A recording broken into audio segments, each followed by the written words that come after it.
Meus irmãos, a paz do Senhor Jesus, glória a Deus por nós estarmos de volta aqui para mais um vídeo da Escola Dominical. É um prazer ter você aqui conosco. Seja bem-vindo ao canal Lição e Resposta. Eu sou Lúcio Rocha e no vídeo de hoje nós vamos tratar da lição de número 7 deste quarto e último trimestre deste ano.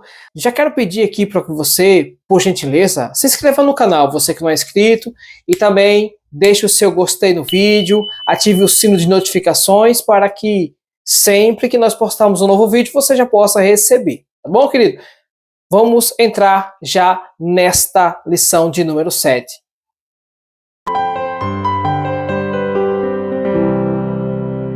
Nós vamos estudar, já vamos entrar aqui na lição, a lição de número 7, que tem por tema a promessa de um coração novo. O texto áureo da lição está inserido no livro do profeta Ezequiel, no capítulo 33 e o versículo 26, que diz assim: E vos darei um coração novo, e porei dentro de vós um espírito novo, e tirarei o coração de pedra da vossa carne, e vos darei um coração de carne. A verdade prática diz: o salvo em Cristo Jesus tem um coração novo, voltado para a palavra de Deus e disposto a fazer a sua vontade. A leitura bíblica em classe está inserida em Romanos, no capítulo 2, versículos 25 a 29, e Jeremias também, 31, do versículo 31 a 34.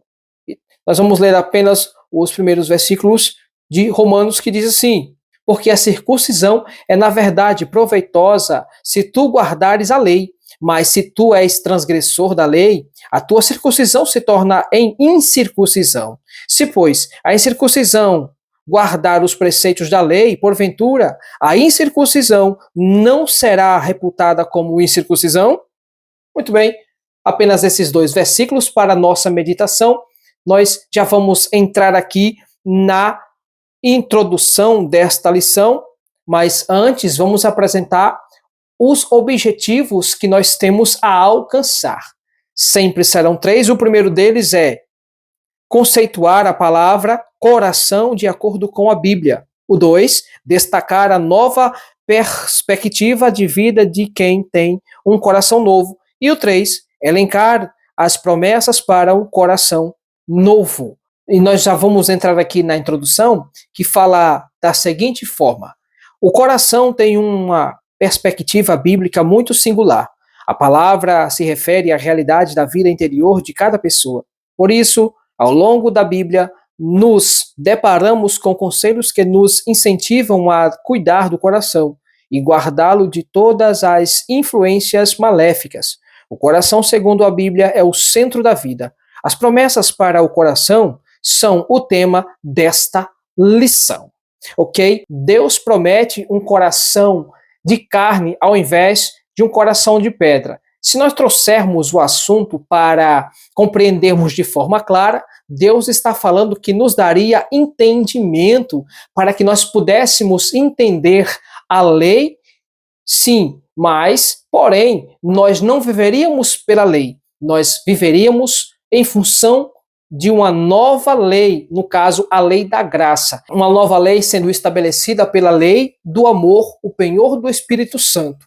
E então nós poderíamos dizer que esta lei, ela seria totalmente transformada em um espírito voltado para Deus, adorando Ele em espírito e em verdade. Não seria mais como a religiosidade ritualística dos preceitos judaicos colocados, impostos por Moisés. Não seria dessa forma. Seria um coração quebrantado, voluntário, totalmente disposto a sofrer as mais intempéries da vida por causa do amor do Senhor, por causa do bom nome de Deus que foi derramado por Jesus Cristo, o nosso Senhor. Então nós já vamos entrando aqui no primeiro tópico da lição, e o subtópico 1 também.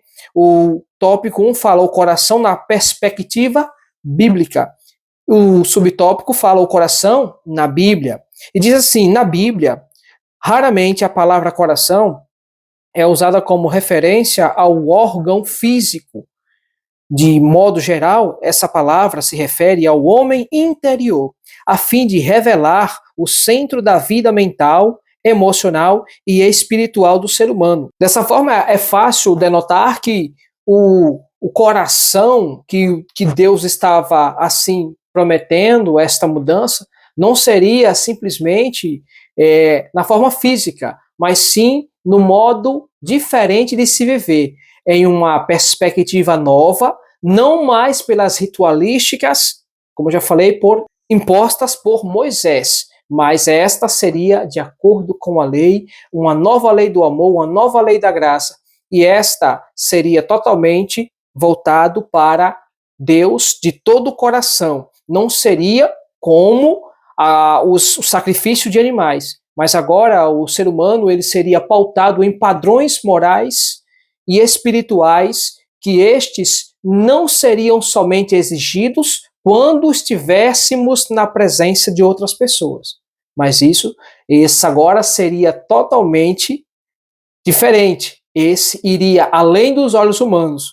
Nós seríamos, sim, contemplados pelos olhos de Deus, dentro do nosso particular, do nosso íntimo, se nós estivéssemos adorando ou não adorando a Deus. Tudo isso seria registrado nos anais das páginas espirituais dos livros sagrados de Deus. O nosso coração, ele esquadrinha e ele sonda os nossos pensamentos. Só Deus, ele tem esse poder. Vamos entrar no subtópico 2, que fala da seguinte forma: a circuncisão do coração. O texto da leitura bíblica em classe apresenta Romanos 2, 25 a 29, num contexto em que o apóstolo Paulo ensina o sentido da palavra circuncisão na nova aliança. De fato, a circuncisão foi um ato físico estabelecido por Deus para os descendentes de Abraão. Contudo, o Novo Testamento, o que atesta a nova aliança, não é mais uma marca física, mas a obra realizada pelo Espírito Santo. No Antigo Testamento, a circuncisão ela era uma marca de todo e qualquer pessoa que fizesse parte do povo de Deus. Os filhos de Deus, eles eram conhecidos, eles eram separados através da circuncisão. Todos nascidos na casa de um judeu, todos comprados com o dinheiro dos judeus, isso quer dizer, os escravos, até os escravos também seriam circuncidados. As crianças, no 8º dia de nascido, já seriam também circuncidados, os bebês. Então, Deus aqui, no Antigo Testamento, ele separa o seu povo através da circuncisão. E esses, por sua vez, eles tinham que também guardar os preceitos de Moisés. E é interessante lembrar que, na lei, todos os mandamentos, eles seriam respeitados, eles teriam de ser respeitados. Ninguém, naquele tempo, conseguiu cumprir. Porém, veio Jesus no Novo Testamento e esse cumpriu. Por isso que devemos-lhe honra, glória, louvor, e a ele é dado a nossa vida, o nosso cotidiano, seja tudo o que nós comermos, seja para a glória de Deus, se trabalharmos, seja para a glória de Deus, se tivermos doentes, seja para a glória de Deus, se vivermos bem, para a glória de Deus, e se nós passarmos necessidade, para a glória de Deus também. Tudo é feito para Ele, e por Ele são todas as coisas. Agora, no Novo Testamento, a questão muda de figura. Não era mais para viver pela lei, mas agora pelo penhor do Espírito Santo. Desta forma, ele estaria sempre nos dando as orientações básicas de uma vida melhor. Todos os filhos de Deus, eles têm essa primazia, eles têm este poder, esta característica. Vamos entrando no subtópico 3. O 3 fala um coração novo e diz: esse ensino do apóstolo Paulo remonta ao profeta Jeremias, no capítulo 31, nos versículos 31 a 34, a respeito de uma nova aliança que rompe com a forma da antiga. Essa nova aliança não seria mais conhecida pelas marcas físicas, ritualísticas e externas, mas teria a ver com o interior da pessoa, pois Deus escreveria a sua lei no coração, poria a sua lei no interior da casa de Israel. Jeremias 31 e 13.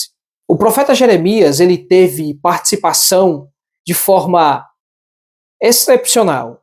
O profeta Jeremias foi quem profetizou que Deus daria um novo coração.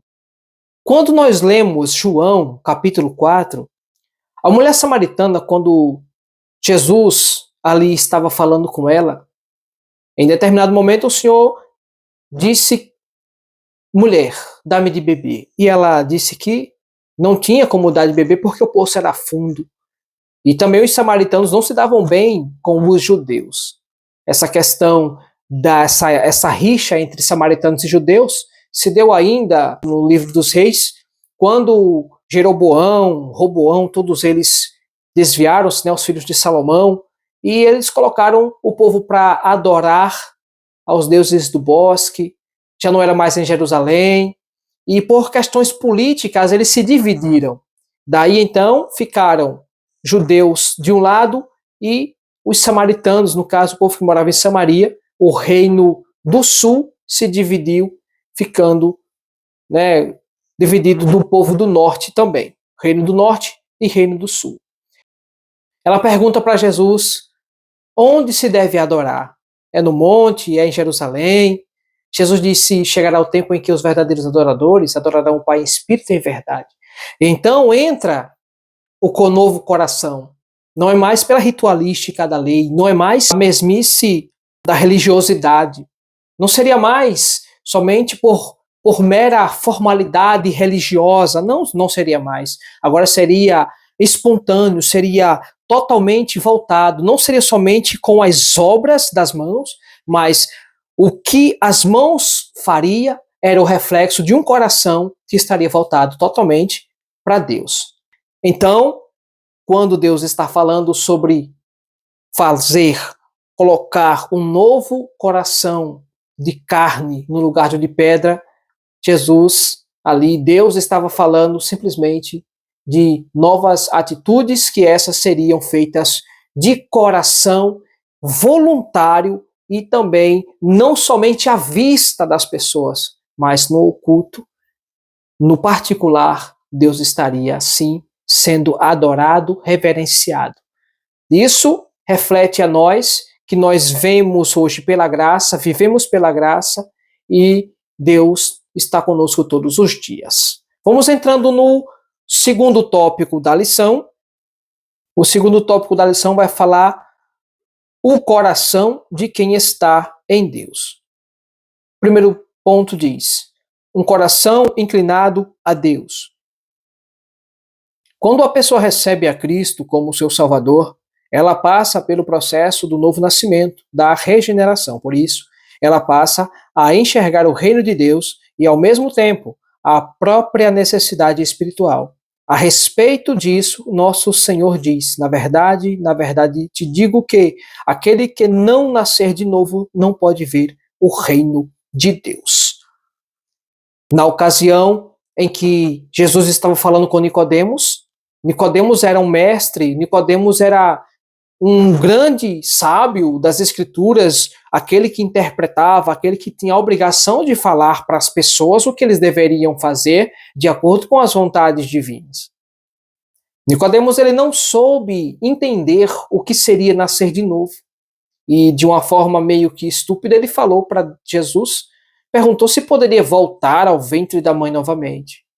Isso, Jesus prontamente lhe fez não uma crítica, mas Jesus fez um alerta para Nicodemos. Nicodemos, você é mestre, você não pode cometer esse erro gravíssimo. Ninguém pode voltar ao ventre da mãe. Você é mestre e não sabe daquilo que eu estou falando? Disse Jesus. Então, o novo nascimento é aquele que é feito da água e do Espírito. Aquele que é uma mudança. As vontades internas, elas se tornam externas. Daí, então, o homem que antes ele fazia aquilo que desonrava e desagradava a Deus, agora ele passa a ter conflitos nos quais ele é, de uma certa maneira, constrangido a fazer aquilo que realmente agrada a Deus. Daí o Espírito Santo convence o homem do pecado, da justiça e do juízo. Somente ele pode fazer isso. Então o Espírito Santo trabalha diretamente na mente de todo e qualquer servo de Deus que passou pelo novo nascimento. Ok? Vamos entrar no subtópico 2 deste tópico 2. Um coração consciente. Como o centro da vida interior do ser humano, no coração meditamos, ponderamos e avaliamos como fez Maria, a mãe de Jesus, ao ouvir que os pastores diziam acerca do menino. E todos os que ouviram se maravilharam do que os pastores lhes diziam. Mas Maria guardava todas essas coisas, conferindo-as no seu coração. Assim, quem recebe um coração novo, transformado pela nova natureza a partir da palavra de Deus, tem a capacidade de guardar seu coração e o que se passa ao seu redor, de maneira que possa desejar fazer a boa e agradável e perfeita vontade de Deus. Glória a Deus. Todo e qualquer ser humano que nasceu de novo, ele tem a capacidade de fazer com que Deus se alegre nas suas ações, nas suas atitudes. E é isso que busca o novo nascido em Deus. Ele sempre busca agradar aquele que o chamou. Não é por mérito próprio, não é por simples desejo que ele próprio produz em si mesmo, não é. É desejo do coração de Deus manifestado pelo Espírito Santo na vida daquele que serve ao Senhor, fazer a sua vontade. Um coração consciente que ama a Deus acima de todas as coisas, ele simplesmente tem a aprovação do Senhor e ele está perfeitamente direcionado para as mansões celestiais, lugar no qual todos nós um dia havemos de chegar. Vamos no ponto 3. Deus vê o coração. No livro do profeta Jeremias está escrito: Tu, pois, ó Senhor dos exércitos, que provas o justo e vês os pensamentos e o coração, veja eu a tua vingança sobre eles, pois te descobri a minha causa. A partir desse texto, podemos depreender que o coração do ser humano é um lugar que poucos podem conhecer, adentrar e contemplar. É o local mais escondido da pessoa. Contudo, a Bíblia diz que Deus vê o coração, ele contempla o ser humano por dentro e por fora. O Criador formou o homem em sua integridade, tanto a vida exterior quanto a interior. E por isso, ele contempla e conhece bem o coração de cada pessoa. Somente Deus, somente Ele conhece os pensamentos, conhece o coração do ser humano. Deus é o único que jamais poderá ser enganado. Podemos enganar aos colegas de trabalho, podemos enganar aos nossos cônjuges, podemos enganar os filhos e até mesmo os amigos. Porém, a Deus ninguém engana. Nada está oculto aos olhos do Senhor, todas as coisas estão nuas e patentes diante daquele que tem os olhos como chamas de fogo. Vamos entrando no último tópico, no tópico 3. O tópico 3 diz: a promessa para o coração. Um coração feliz. Quando o ser humano tem um novo coração, como resultado da obra realizada por Deus por meio de seu Espírito, a felicidade é uma realidade. Em seu Sermão do Monte, o Senhor Jesus traz uma lista de bem-aventuranças, isto é, um estado de felicidade para quem manifesta as virtudes do reino de Deus. Isso significa que a felicidade para o cristão não se encontra em coisas materiais, mas em praticar aquilo que agrada a Deus. Em Provérbios lemos: o coração alegre serve de bom remédio, mas o espírito abatido virá secar os ossos. Provérbios 17 e 22. Quando a Bíblia fala do coração, está usando o sentido metafórico. O reino de Deus não é com aparência física. Todo mundo vai ver, está ali o reino de Deus. Não é dessa forma. Mas o reino de Deus ele é visto na vida do salvo, na vida daquele que é sal e luz desta terra que está em decomposição. Tá? O crente, aquele que vive para Deus, ele dá testemunho, aquele que vive para Deus, ele mostra-se uma pessoa diferente das demais. Enquanto alguns vivem de forma a lá vão ter, digamos assim, eles se resguardam de tais coisas, e então, dessa forma, ele sendo sal e luz da terra, ele pode sim estar totalmente contra o percurso deste mundo. O mundo está na contramão de Deus, e devido a isso, ele é sal e luz da terra, porque todos estão andando a passos largos para a perdição. A terra cambaleia como um bêbado, mas aquele que serve a Deus, ele está agindo de forma diferente, incomodando as trevas, porque ele é luz, dando sabor à vida daquele que está com dessabor. Aquele que está amargurado de espírito, totalmente voltado à depressão, esse sim, aquele que tem Jesus, ele vive de forma a dar exemplo, de forma a chamar, a convidar aqueles que estão mergulhados em um mundo tenebroso, em um mundo de total desilusão. O servo de Deus, ele tem este poder porque ele é sal e é luz da terra. O novo coração, ele faz do homem uma nova criatura. Pregamos o evangelho não porque somos bons, mas porque Deus é bom e tem misericórdia de todos quantos eles estão perecendo nas trevas. Vamos entrar no ponto 2. Um coração cheio de amor. O amor é a essência do cristianismo. Sem ele, não existe a verdadeira expressão e identidade do que significa ser cristão. O apóstolo Paulo escreve: e a esperança não traz confusão, porquanto o amor de Deus está derramado em nosso coração pelo Espírito Santo. É este amor de Deus que nos constrange a fazermos aquilo o que agrada a Deus. Quando nós pisamos na bola com Deus, quando nós fazemos aquilo que não agrada ao Senhor, nós nos entristecemos e aquilo que era alegria torna-se totalmente infelicidade. Aquilo que estava brilhando agora escureceu-se. O sol estava agora brilhando os seus raios mais belos, torna-se totalmente negro. O eclipse, ele cai e leva a luz. De forma metafórica, é assim que nós nos sentimos quando nós pecamos contra Deus.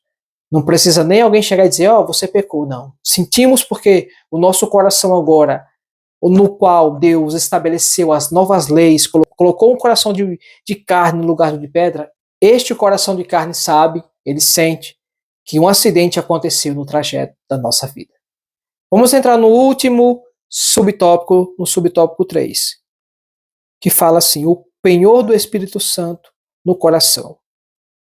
Em sua segunda carta aos Coríntios, o apóstolo Paulo escreve, mas o que nos confirma convosco em Cristo e o que nos ungiu é Deus, o qual também nos selou e deu o penhor do Espírito em nossos corações.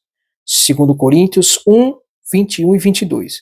Aqui nesse texto bíblico mostra que o penhor do Espírito Santo é a garantia de nossa salvação dada por Deus e testificada em nosso coração. Além dessa garantia, o penhor do Espírito Santo também, chamado de penhor da nossa herança, é a garantia da vitória para a Igreja do Senhor Jesus Cristo. Portanto, o Espírito Santo é a maior garantia de que Deus cumprirá integralmente todas as promessas feitas à sua igreja. Então, o Espírito Santo da verdade, o Espírito do amor, este é o penhor, este é o selo, ele é o selo que nos levará ao céu. Não existe selo fora do Espírito Santo. Todos os selos que por aí são apresentados são falsos. Todos os selos, diferente do Espírito Santo, em que ele santifica, em que ele guarda a igreja, em que ele ensina, em que ele redargue, em que ele protege, se não for o Espírito Santo, todos esses selos não são verdades.